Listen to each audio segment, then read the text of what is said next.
Certain events are generational markers for people. Those of you who are a little bit older may remember where you were and what you felt like when JFK was shot in the 1960s. Some of you may remember where you were and what you felt like when Armstrong and Aldrin landed on the moon and it was broadcast nationwide. Some of you may remember where you were when the Vietnam War ended. Some of you may remember where you were when 9/11 happened. And for those of people of my generation who are a bit younger, many of us remember where we were when COVID-19 broke out and changed the world. And I think the new generational marker is going to be, where were you on July 13th, 2024, when there was an attempt to kill the former president of the United States, Donald Trump, at a rally in Butler, Pennsylvania? I remember where I was. It was a normal day like any other day. I had just finished a day of shopping and going out and running errands, and I was just settling down into my room.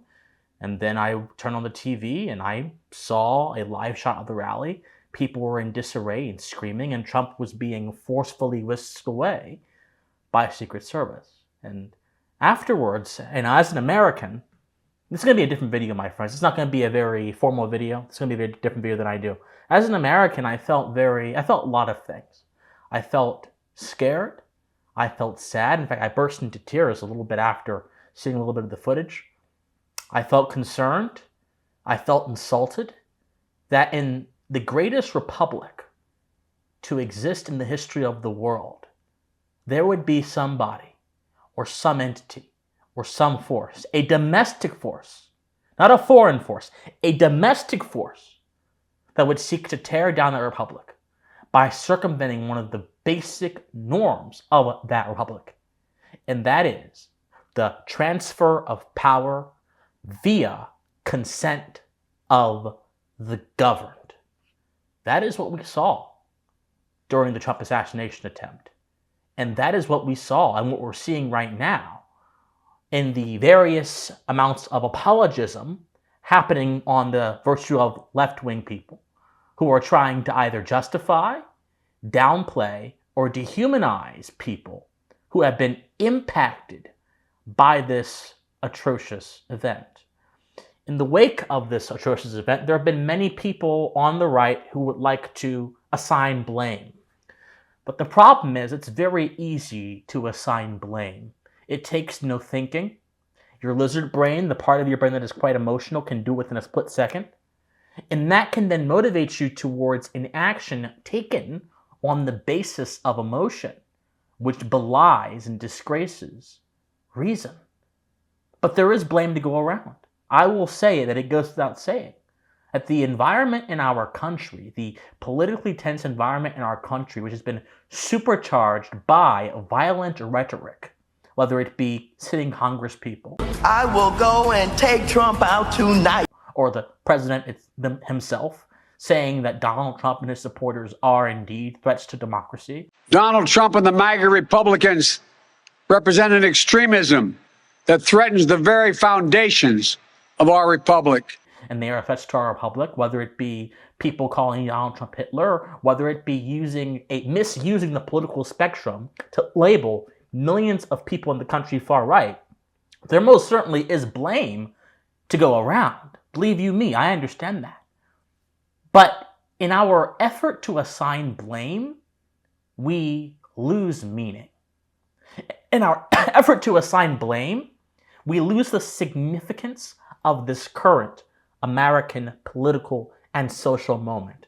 In our effort to assign blame, we lose a chance at introspection. In our effort to assign blame, we become defenseless to the enemies that seek to tear apart our republic. I will never forget reading those words of Samuel Adams when he said, and this was a sentiment shared by Richard Price, one of my favorite American, well, he wasn't American, he was British, but he was a supporter of the revolution. One of my favorite pro-American philosophers in the 18th century who said that a country is more belabored by its domestic enemies than it is its foreign enemies. And Samuel Adams says something like that you need not worry about those outside, worry about those inside.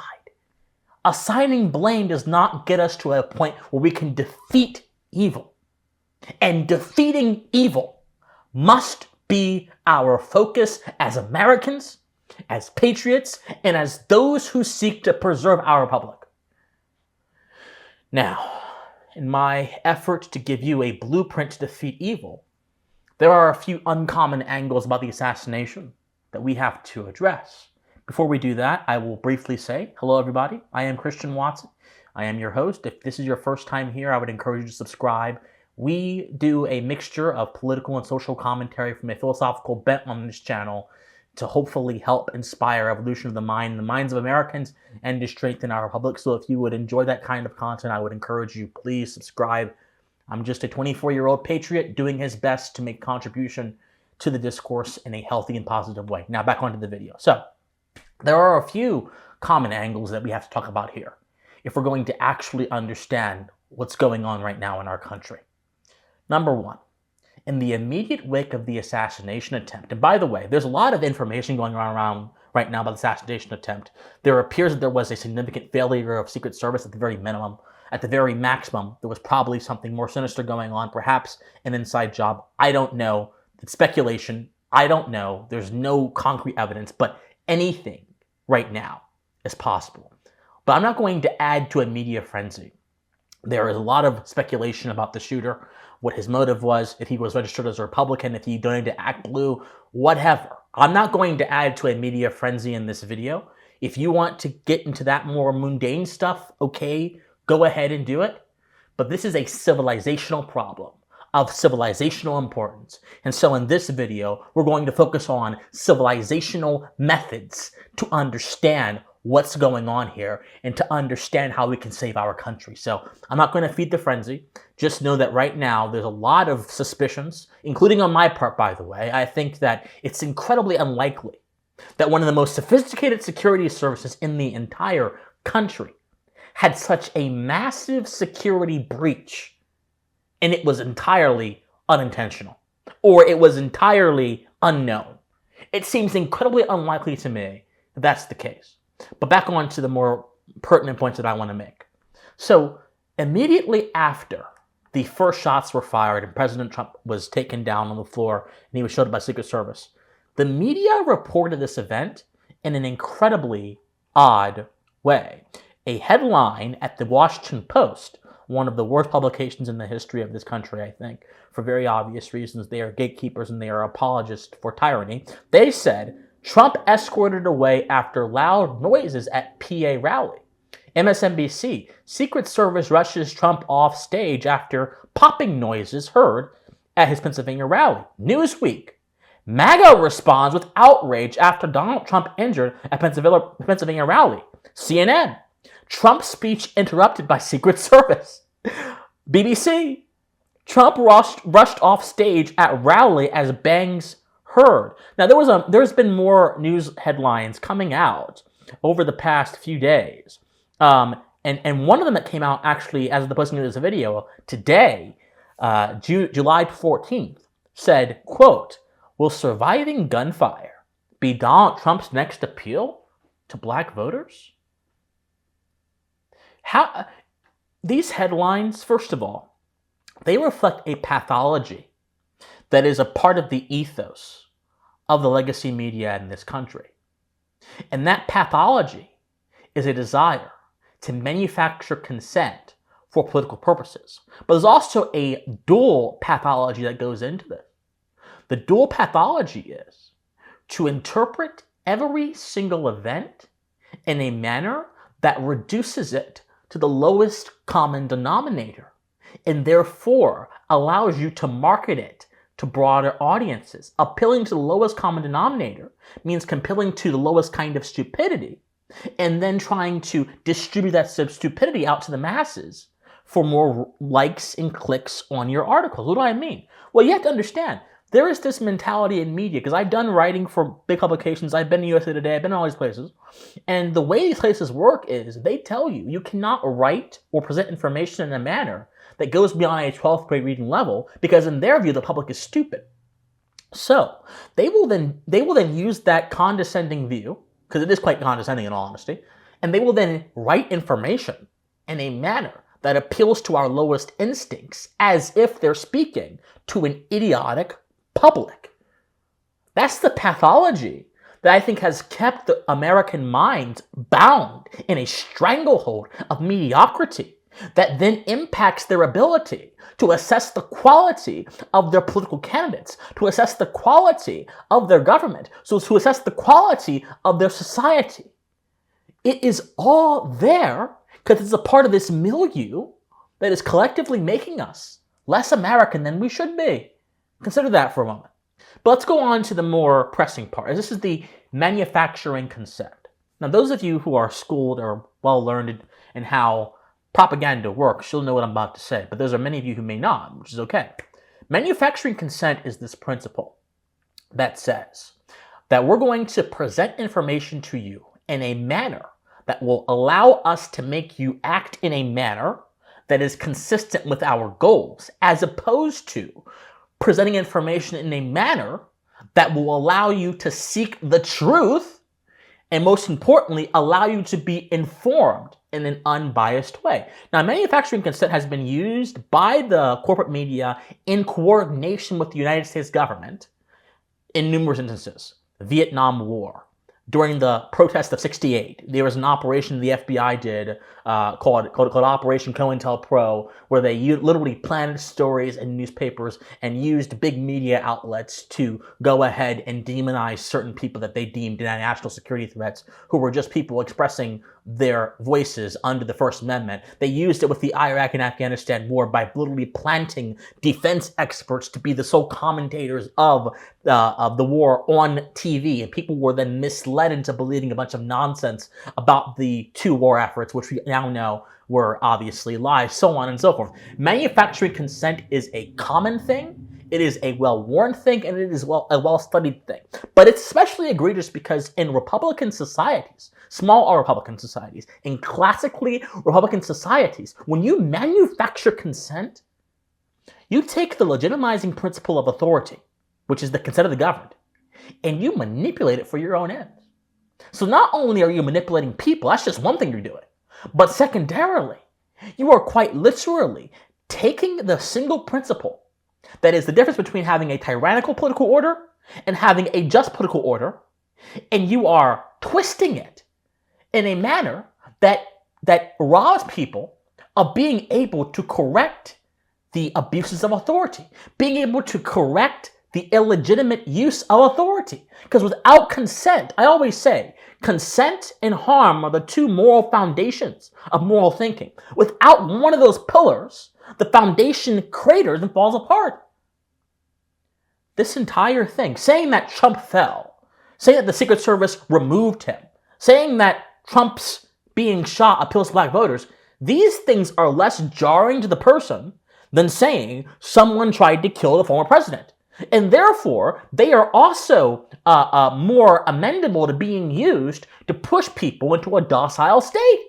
This is an attempt to manufacture consent, and very few people are talking about this except to say, oh, isn't the media disgusting? Yes, they're disgusting, but guess what? This is a highly organized, methodologically sophisticated attempt to keep you docile and to hijack the moral principle which allowed our republic to be born in the first place. This is an existential assault, what they're doing here.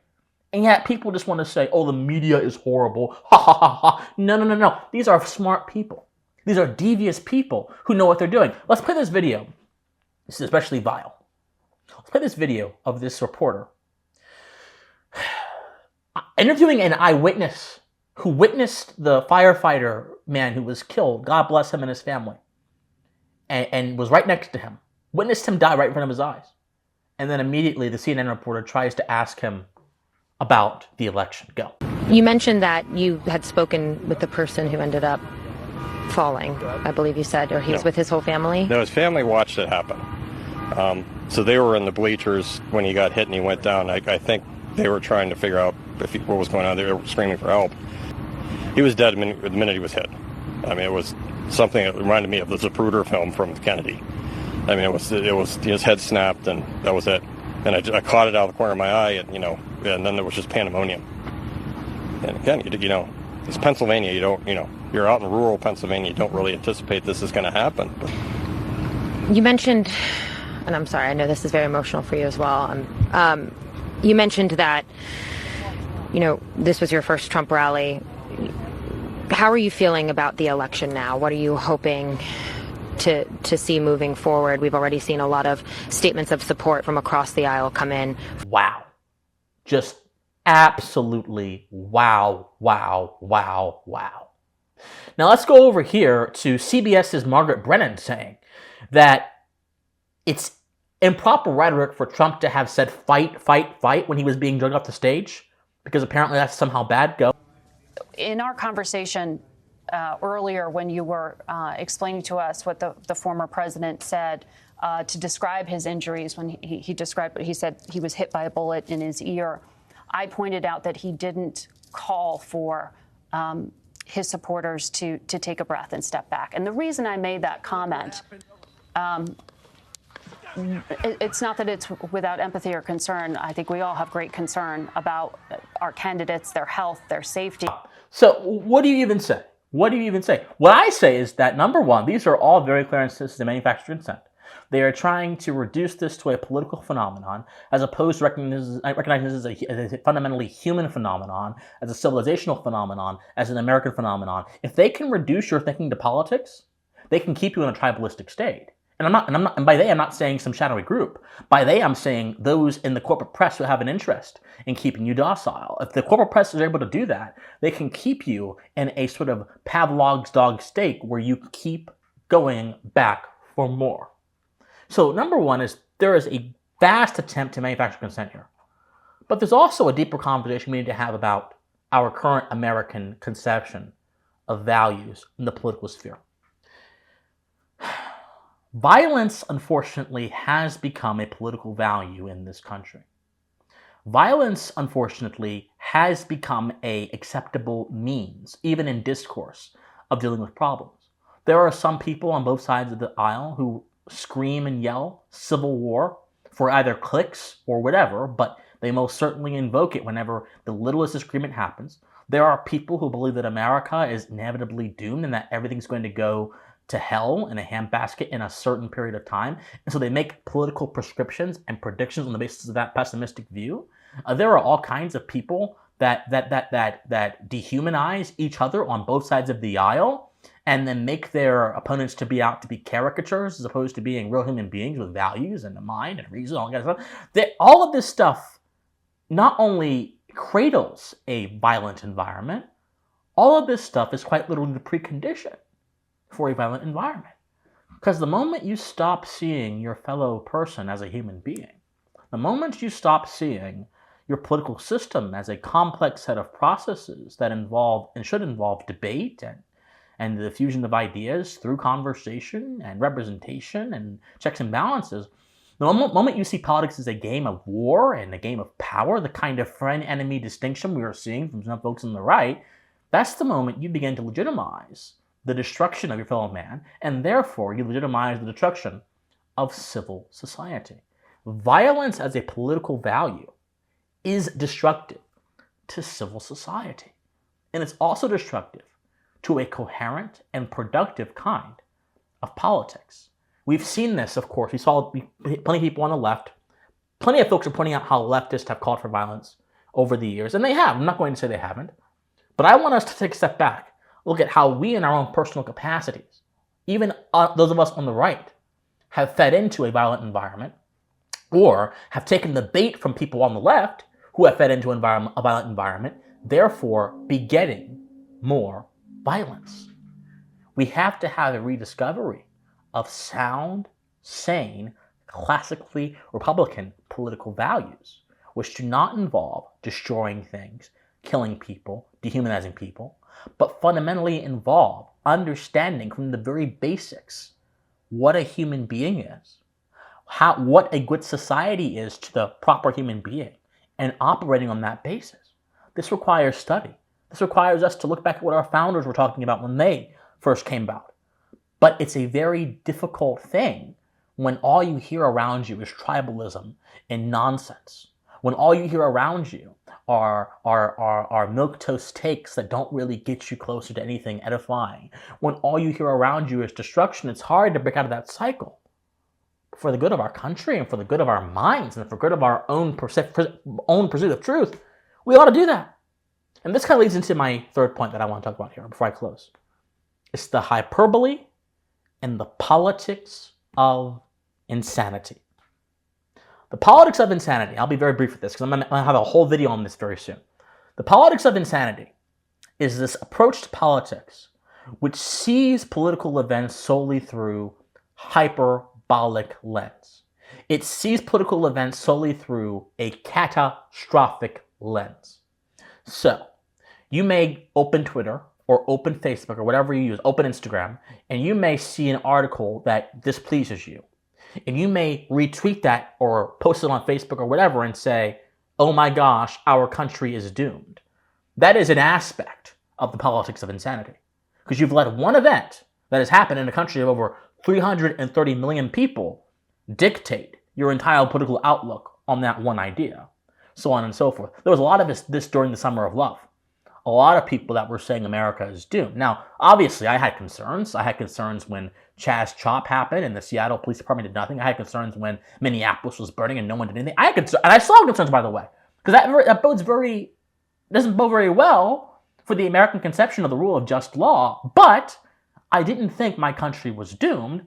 I thought there are parts of my country that need help, and if this is not addressed in due time, we may have a larger problem. That's the politics of rationality. But the politics of insanity is literally hooked on controversy. It's literally hooked on algorithms, and it's literally fed by the millions or thousands of other people around you who are also hooked on algorithms and hooked on controversy. When someone says Donald Trump is a threat to our democracy, they are practicing the politics of insanity. When someone says Donald Trump is Hitler, they are practicing the politics of insanity. The politics of insanity deliberately blow things out of proportion for political ends. The politics of insanity literally misconstrues certain ideas and concepts for the end of creating a new outlook on politics. And so long as the politics of insanity... Oh, also, by the way, the most devious thing about the politics of insanity is that it suggests a certain normative way of thinking that causes you to reduce the entire world around you to a political significance, which is the most vile thing ever. Because for those of you who understand, there's society. Our founders had this conception. There's the public realm, and there's the private realm. The public realm is the realm of government and law, and within those barriers and confines, it is separated from the realm of the family, the churches, the people. The politics of insanity has collapsed those two conceptual worlds into one entity. And now it's all about life in public. It's all about public life, which is why it can then therefore produce debates about manners of private life that ought not to be put in public life, like what gender you are, what bathroom you use, what race or skin color you are, what your sexuality is. All matters of private life that through the politics of insanity have become totalizing in the minds of some people. Totalizing ideas produce violence, and violence begets chaos. Whatever is going on here is due large part to the politics of insanity. And we have to understand that and grapple with that, and that's going to require introspection. I'm very grateful that President Trump is alive. I'm heartbroken that this innocent man is dead. The man who died had to cover his daughter. He took a bullet for her. It's heartbreaking. It's terrible. I get emotional thinking about it.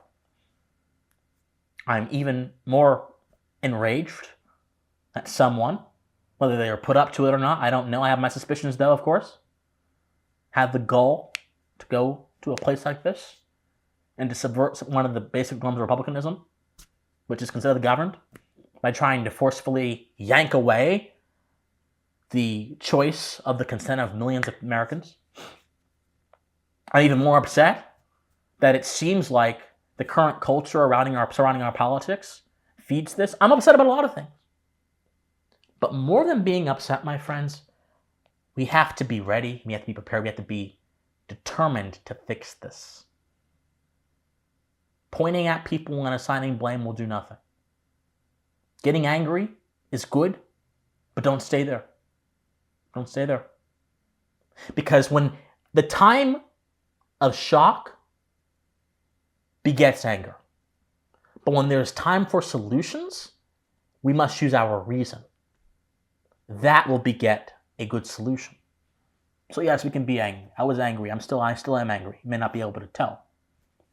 But we have to, most importantly, be ready, be smart, gotta be prepared. And we have to look forward in a positive direction, put out a positive agenda that will help temper some of the divisions that we're seeing right now, and that will also help address some of these deeper phenomena. Legitimacy of the mainstream media is a threat, in my opinion, to our political sanity.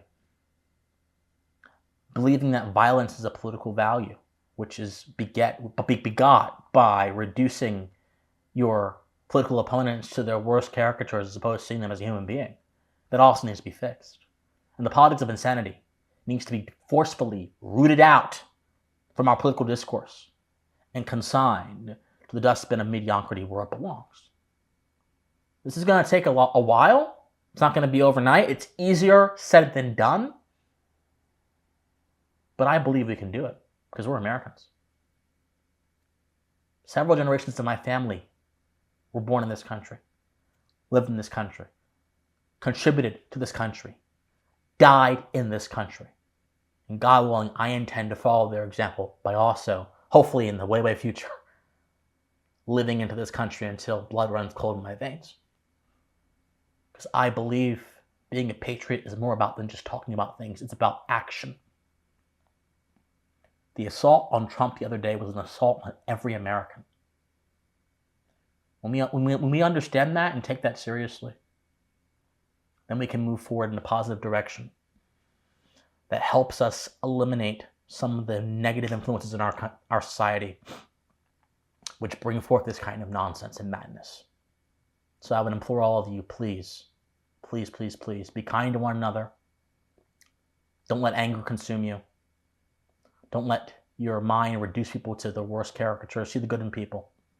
But also fight against the divisions, fight against the propaganda, and fight against the politics of insanity that is promising to continue to consume our country unless we all stand up against it in a righteous way. My friends, like, share, comment, subscribe, do whatever you can to get our message out there.